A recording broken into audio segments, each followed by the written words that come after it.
വ്യാജ നിവേദനം നൽകി വീടിന് സംരക്ഷണ ഭിത്തി നിർമ്മിക്കാൻ ശ്രമമെന്ന് ആരോപണം. നവകേരള സദസ്സിൽ നാട്ടുകാരുടെ പേരിൽ വ്യാജമായി തയ്യാറാക്കിയ നിവേദനം നൽകിയതിനെ തുടർന്ന് അനുവദിപ്പിക്കപ്പെട്ട ഫണ്ട് സ്വകാര്യ വ്യക്തിയുടെ വീടിന് സംരക്ഷണ ഭിത്തി കെട്ടാനുള്ള ശ്രമത്തെ CPI ലോക്കൽ കമ്മിറ്റി അംഗങ്ങളുടെ നേതൃത്വത്തിലുള്ള സംഘം തടഞ്ഞു. ഏരൂർ പഞ്ചായത്തിലെ കിണറ്റുമുക്ക് ഗുരുമന്ദിരത്തിന് സമീപം CPM ലോക്കൽ കമ്മിറ്റി അംഗത്തിന്റെ ബന്ധുവിന്റെ വീടിനും പുരയിടത്തിനും മാത്രമായി 6 ലക്ഷത്തോളം രൂപ മുടക്കി സംരക്ഷണ ഭിത്തിയും മെറ്റൽ ക്രാഷ് ബാരിയറും സ്ഥാപിക്കുന്നു എന്നും സമീപത്തെ വീടുകൾക്ക് ഇതിന്റെ പ്രയോജനം ലഭിക്കുന്നില്ലെന്നും കാട്ടി നിർമ്മാണ പ്രവർത്തനം തടസ്സപ്പെടുത്തിയത്. 2010 മുതൽ ഇവിടെ മാറി വരുന്ന പഞ്ചായത്ത് വാർഡ് മെമ്പറോട് ഇവിടുത്തെ എല്ലാ പാർട്ടിക്കാരോടും പറയുന്നുണ്ട് ഞങ്ങൾ ഒരു സംരക്ഷണ വ്യക്തി വേണമെന്നുള്ളത്.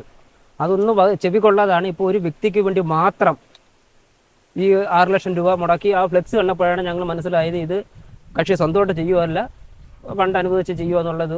ഞങ്ങൾക്ക് MLA കളിപ്പിച്ച് നാട്ടുകാരെ മൊത്തത്തിൽ കളിപ്പിച്ച് താമസം കളിപ്പിച്ച് അതുപോലെ ഇരിക്കുന്ന ആ ഫ്ലെക്സ് ആ നവകേരള സദസ്സിന്റെ പേരിൽ അതിന്റെ മറവിൽ ഇത്രയും വീട്ടുകാരെ ഇവിടുത്തെ നാട്ടുകാരെ കൊണ്ട് ഒപ്പിടിപ്പിച്ച് ഇവിടെ സംരക്ഷണ വണ്ടി മറിഞ്ഞതാണെന്നും പറഞ്ഞൊക്കെ കള്ളങ്ങൾ പറഞ്ഞ് കൊണ്ടാണ് ഒപ്പിടിപ്പിച്ചാണ് ഈ കക്ഷി ഒപ്പിടിപ്പിച്ചിട്ടില്ല.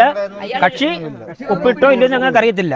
ആ രീതിയിൽ കബളിപ്പിച്ചാണ് ഈ ഫണ്ട് ഇപ്പം അനുവദിച്ച് പണി കൊടുത്തത്. ഈ തുടങ്ങിയപ്പോൾ തന്നെ ഞങ്ങൾ ചോദിച്ചാൽ പറഞ്ഞത് കക്ഷി സ്വന്തമായിട്ട് ചെയ്യുമെന്നാണ് പറഞ്ഞത്. ഫസ്റ്റ് ഇവിടെ പണി തുടങ്ങാനായിട്ട് ഞാൻ ഇവിടെ വണ്ടി കൂടെ വെച്ചിരിക്കുന്നത്. വണ്ടി എടുക്കാൻ വന്നപ്പോൾ അയാളോട് ഞാൻ ചോദിച്ചതാ.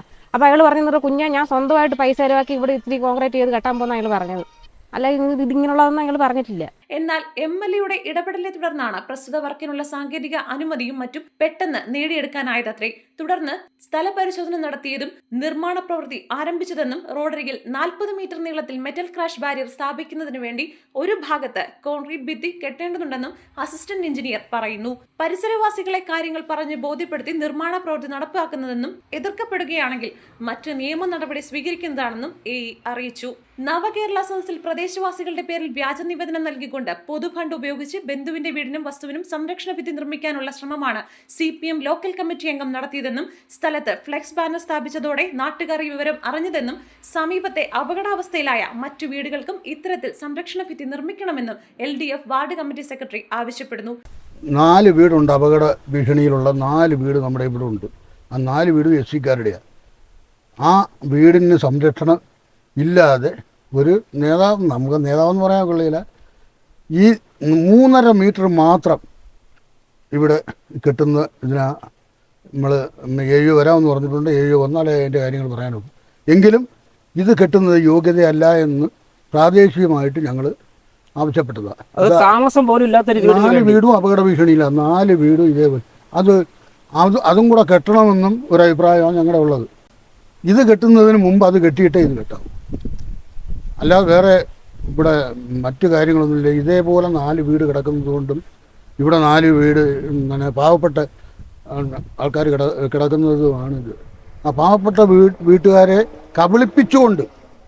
കബളിപ്പിച്ചുകൊണ്ടാണ് ഈ ഇതിൻ്റെ പാനം വെട്ടിയത് തന്നെ. പാനം വെട്ടുമ്പം തന്നെ പറഞ്ഞ് ഞാൻ എൻ്റെ സ്വന്തം ചെലവിൽ എന്നെ ഇടുവാണെന്ന് പറഞ്ഞു. സ്വന്തം ചെലവിൽ സ്വന്തം ചെലവിൽ ചെയ്ത് നമുക്കെല്ലാം പറയാനൊക്കും. ഇതെല്ലാം കഴിഞ്ഞ് ഇന്നലെ 6-ാം തീയതിയാണ് LDF-ന്റെ ഒരു ബോർഡ് കാണുന്നത്.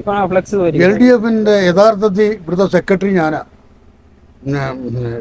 CPI-യുടെ സ്ഥാനാർത്ഥി ആകുമ്പോൾ സെക്രട്ടറി ഞാനും, CPM-ന്റെ ആകുമ്പോൾ സെക്രട്ടറി CK ബിനുവായിരുന്നു. ഇപ്പോൾ അയാളെ മാറ്റുമെന്ന് എനിക്കറിയത്തില്ല.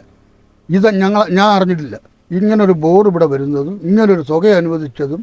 ഇതെന്തിനനുവദിച്ചു എന്ന് ഇത് സ്വന്തമായി ഒരാൾക്ക് സർക്കാർ പാവപ്പെട്ടവരെ കബളിപ്പിച്ച് ചെയ്യിപ്പിച്ച പരിപാടിയാണ്. എന്നാൽ റോഡ് നിരപ്പിൽ നിന്നും വളരെ താഴ്ന്ന സ്ഥലത്തുള്ള ഏതാനും വീടുകൾ അപകട ഭീഷണിയിലാണെന്നും അത്തരം വീടുകൾക്ക് സംരക്ഷണം നൽകണമെന്ന ഉദ്ദേശത്തോടെയാണ് നാട്ടുകാർക്ക് വേണ്ടി നിവേദനം നൽകിയതെന്നും തന്റെ വ്യക്തിപരമായ ആവശ്യങ്ങൾ സംരക്ഷിക്കുന്നതിന് വേണ്ടിയല്ലെന്നും CPM ലോക്കൽ കമ്മിറ്റി അംഗം പ്രേംകുമാർ പറയുന്നു. കിണറ്റുമുക്ക് ഗുരുമന്ദിരത്തിൻ്റെ ആ റോഡിൻ്റെ സൈഡ് ഇടിഞ്ഞതുമായിട്ട് ബന്ധപ്പെട്ട് ഞാനൊരു അപേക്ഷ നവകേരള സദസ്സിൽ മന്ത്രി മുഹമ്മദ് റിയാസിന് വേണ്ടി കൊടുത്തിരുന്നു. അപ്പോൾ അത് സദസ്സിൽ വെച്ചത് അപേക്ഷ പരിഗണിച്ച് അത് അഞ്ചൽ AEയുടെ അടുത്ത് വരികയും AO സ്ഥലത്തെത്തി സ്ഥലം സന്ദർശിച്ച് കാര്യങ്ങൾ ബോധ്യപ്പെട്ട് ആ ഇടിഞ്ഞ് കിടക്കുന്ന ഭാഗം ഇത്രയും 4 മീറ്റർ 18 അടി ഹൈറ്റിൽ താഴെ നിന്ന് കോൺക്രീറ്റ് ചെയ്ത് മേളിൽ വരെ എത്തിച്ച് ഇനി ഒരു വാഹനമോ മറ്റോ താഴെ പോകാത്ത നിലയിൽ അത് ചെയ്യുന്നതിനും അതിനോടൊപ്പം ആ വളവ് ഉള്ള മേഖലകളിൽ മറ്റ് വീടുകൾക്ക് ഇനി ഒരു ഭീഷണിയാവാത്ത നിലയിൽ 40 മീറ്റർ ബാരിക്കേഡ് തീർക്കാനുമാണ് അതിൽ തീരുമാനമായത്. ആ തീരുമാനപ്രകാരം സ്ഥല MLA ബഹുമാനപ്പെട്ട സുബാൽ അവറുകൾ ചെന്ന് കാണുകയും അദ്ദേഹം ഒരു കത്ത് തന്ന് വർക്ക് എത്രയും പെട്ടെന്ന് സ്പീഡപ്പ് ആക്കുന്നതിന് വൈശാഖ് ഉൾപ്പെടെ നിരന്തരം ബന്ധപ്പെട്ടാണ് ആ വർക്ക് സാക്ഷനാവുന്നത്. ആ വർക്ക് സാക്ഷനായതിന് ശേഷം എഗ്രിമെൻറ്റ് കഴിഞ്ഞു. അവർ വന്ന് വർക്ക് തുടങ്ങുന്ന സാഹചര്യത്തിലാണ് ഇന്ന് CPIയുടെ തന്നെ ലോക്കൽ കമ്മിറ്റി മെമ്പറായിട്ടുള്ള സഖാവ് രാജു പുലിപ്പൻ്റെ നേതൃത്വത്തിൽ കുറച്ച് BJPക്കാരെയും കൊണ്ടുവന്ന് അവിടെ സ്ഥലം തടയുകയുണ്ടായത്, വർക്ക് തടയുകയുണ്ടായത്. ഇപ്പോൾ ഇതുമായിട്ട് ബന്ധപ്പെട്ട് എനിക്ക് വ്യക്തിപരമായിട്ട് അവിടെ നേട്ടങ്ങളോ മറ്റോ ഇല്ല. എൻ്റെ പേരിൽ അവിടെ 1 സെൻറ്റ് സ്ഥലവും ഇല്ല. അപ്പോൾ ഈ 2 കാര്യമാണ് മുഖ്യമായിട്ടും എനിക്ക് പറയാനുള്ളത്. അത് ഈ വസ്തു എന്ന് പറയുന്നത് എനിക്കുള്ള അളിയൻ്റെ വസ്തുവാണ്. എൻ്റെ പേരിൽ അവിടെ വസ്തു ഇല്ല. അതേ ഇപ്പോൾ ഹൈദരാബാദിലാണ് ഉള്ളത്. അപ്പോൾ ആ വസ്തുവായിട്ട് ബന്ധപ്പെട്ട് പ്രേംകുമാറിന് പ്രത്യേകിച്ച് നേട്ടം ഉണ്ടാക്കാനല്ല, പ്രദേശവാസികൾക്ക് 42 വർഷമായി അവിടെ താമസിക്കുന്ന കമ്മ്യൂണിസ്റ്റ് കുടുംബത്തിൽപ്പെട്ട ആ വരുന്ന ആൾക്കാർക്ക് വെറും ഒരു തടമായി കിടന്ന കാലഘട്ടം മുതൽ അവർ വരുന്നതിന് താമസിക്കുന്നതിന് മുമ്പേ ഞാൻ ഈ കുടുംബം താമസിക്കുന്ന ആളാണ്. അപ്പോൾ ആ റോഡ് ഇന്ന് PWDയുടെ ഭാഗമായിട്ടിരിക്കുകയാണ്. അപ്പോൾ നവകേരള സദസ്സിൽ വെച്ചതിൻ്റെ ഭാഗമായിട്ട് ആ വർക്ക് ചെയ്യുന്നതെന്ന് പറയുന്നത് ചെയ്യിക്കുന്നത് PWDയാണ്. അതിനകത്ത് മറ്റ് ത്രിതല പഞ്ചായത്തിൻ്റെ MLAയുടെ MPയുടെ ഒന്നും ഫണ്ടോ അല്ല. വെറും 4,97,000 രൂപ GST ഉൾപ്പെടെയാണ് 5.98 എമൗണ്ട് വരുന്നത്. 5 ലക്ഷത്തിൽ താഴെയുള്ള വർക്കുകൾ പെട്ടെന്ന് ചെയ്യാമെന്നുള്ള ഒരു സാഹചര്യം ഉള്ളതുകൊണ്ടാണ് അത്രയും എസ്റ്റിമേറ്റ് എടുത്ത് ഇമീഡിയറ്റ്ലി അത് ചെയ്യേണ്ട ഒരു സാഹചര്യം സൃഷ്ടിച്ചത് അവിടെ. അല്ലല്ല, പ്രദേശവാസികൾക്ക് വേണ്ടി എന്ന് പറഞ്ഞാൽ പ്രേംകുമാർ എന്ന് പറഞ്ഞ് തന്നെ ഞാൻ തന്നെ അപേക്ഷ കൊടുത്തത്. ആ അപേക്ഷയൊക്കെ അത് ബന്ധപ്പെട്ട ഡിപ്പാർട്ട്മെൻറ്റിൽ നിന്ന് അവർക്ക് എടുക്കാവുന്നതാണ്. അപ്പം പ്രദേശവാസികൾ ആരും ഇങ്ങനത്തെ സംഭവം അറിഞ്ഞിട്ടില്ല, അവരിന്ന് ചോദിക്കുന്ന സമയത്ത് നമ്മൾ സ്വന്തമായിട്ട് ചെയ്യുകയാണ് എന്നൊക്കെ പറഞ്ഞു എന്നാണ്. അല്ലാതെ ഒരിക്കലും അല്ല. എനിക്ക് സ്വന്തമായിട്ട് അവിടെ ഒന്നും ചെയ്ത്, കാരണം അത്രയും ഒരു വർക്ക് എനിക്ക് ചെയ്യാനുള്ള സാഹചര്യമോ അതിന് സാമ്പത്തികമൊന്നും നമുക്കില്ലല്ലോ അവിടെ. അത് പബ്ലിക് വർക്കാണ്. അത് PWD നോക്കി അതിൻ്റെ അപകട അവസ്ഥ മനസ്സിലാക്കിക്കൊണ്ട് PWD അന്വേഷണ വിധേയമായിട്ട് അത് വർക്ക് സാക്ഷനാക്കുകയും അവർ ടെൻഡർ കൊടുക്കുകയും ചെയ്തു.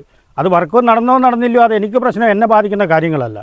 അത് പൊതുപ്രവർത്തകരായിട്ടുള്ള ആൾക്കാർ ഇത്തരം വിഷയങ്ങൾ വരുമ്പോഴത്തേക്ക് ഇലക്ഷനൊക്കെ അടുത്ത സമയത്ത് LDF എന്നുള്ള നിലയിൽ നിൽക്കുകയും BJPക്കാരെ രംഗത്തിറക്കി അവരെ മുന്നിൽ നിർത്തിക്കൊണ്ട് കൂടെ നിന്നിട്ട് അവർക്ക് വേണ്ടി സംസാരിക്കുകയും ചെയ്യുന്ന ഒരിക്കലും ഉചിതമായ ഒരു കാര്യമല്ല. MLAയുടെയും മുഖ്യമന്ത്രിയുടെയും പടം വെച്ചടിച്ച് എന്നുള്ള നിലയിൽ അവിടെ ഒരു പോസ്റ്റർ വെച്ചത് പോലും അവർക്ക് മോശമായ നിലയിലാണ് അതിന് CPIയുടെ നേതാവ് അവിടെ സംസാരിച്ചത്. ഈ പഞ്ചായത്ത് ഇലക്ഷൻ അടുത്തിരിക്കുന്ന സാഹചര്യത്തിൽ ഒരു ഗവൺമെൻറ് ഏതായിരുന്നാലും ഇപ്പോൾ ഭരിക്കുന്ന ഗവൺമെൻറ്റിൻ്റെ ഭാഗമായിട്ടൊരു കത്ത് ഒരു പോസ്റ്റർ അടിച്ച് വെക്കുമ്പോൾ സ്ഥലം MLAയുടെയും അതുപോലെ തന്നെ മുഖ്യമന്ത്രിയുടെ ഒരു പടം വെച്ച് എന്തോ അപരാധമായി പോയെന്ന് പറയുന്ന ഒരു CPIയുടെ നേതാവിൻ്റെ അടുത്ത് എനിക്കൊന്നും പറയാനില്ല. ഇത്തരം ബാലിശമായ വിഷയങ്ങൾ സംസാരിച്ച് ഈ ജനങ്ങളുടെക്ക് തെറ്റിദ്ധാരണകൾ പരത്താതിരിക്കുകയും 5 സെൻറ്റ് മാത്രം സ്ഥലമുള്ള ഒരു വ്യക്തിക്ക് അദ്ദേഹത്തിൻ്റെ അതെനിക്കുള്ള അളിയൻ്റെതാണ് 5 സെൻറ്റ് സ്ഥലം. അപ്പോൾ 40 മീറ്റർ നീളത്തിനാണ് അവിടെ ബാരിക്കേഡ് സാക്ഷനാക്കിയത്. അത്രയെങ്കിലും ജനങ്ങൾ മനസ്സിലാക്കണം, ഉള്ളൊരു ബോധ്യം വേണം. ഇന്നലെ അവിടെ ശ്രീ അനിമോൻ്റെ നേതൃത്വത്തിൽ അവിടെ വന്ന് കമ്മിറ്റികൾ കൂടിയുണ്ടായി മെനഞ്ഞാന്ന് രാത്രിയിൽ. ഞാനപ്പോൾ അതവിടെ വരുമായിരുന്നു. പൊതുപ്രവർത്തകനായിട്ട് നിന്ന് ഞാൻ വ്യക്തിഹത്യ ചെയ്യുന്ന കാര്യത്തിലേക്കല്ല നീങ്ങുന്നത്. പൊതുപ്രവർത്തകനായിട്ട് നിന്നിട്ട് സ്വന്തം ഫണ്ട് ബ്ലോക്ക് പഞ്ചായത്തിൻ്റെ ഫണ്ട് ഉപയോഗിച്ച് ലക്ഷക്കണക്കിന് രൂപയുടെ തിരിമറി സ്വന്തം പുരയിടത്തിൽ ചെയ്ത് പാർട്ടി തലത്തിൽ വരെ അദ്ദേഹത്തിന് സസ്പെൻഡ് ചെയ്ത ഒരു വ്യക്തിയാണ് ഇതിന് നേതൃത്വം നൽകുന്നത് പുറകെ നിന്നിട്ട്. എനിക്കിപ്പോൾ അങ്ങനെ വ്യക്തിപരമായിട്ടൊന്നും ഇതിൽ നേടാനില്ല. ഞാൻ എന്നും ജനകീയമായിട്ട് നിൽക്കും, ജനപക്ഷത്ത് നിൽക്കും. ഇപ്പോഴും അതേ സംഭവിച്ചിട്ടുള്ളൂ. ന്യൂസ് ഡെസ്ക് ജില്ലാ വിഷൻ, ഈരൂർ.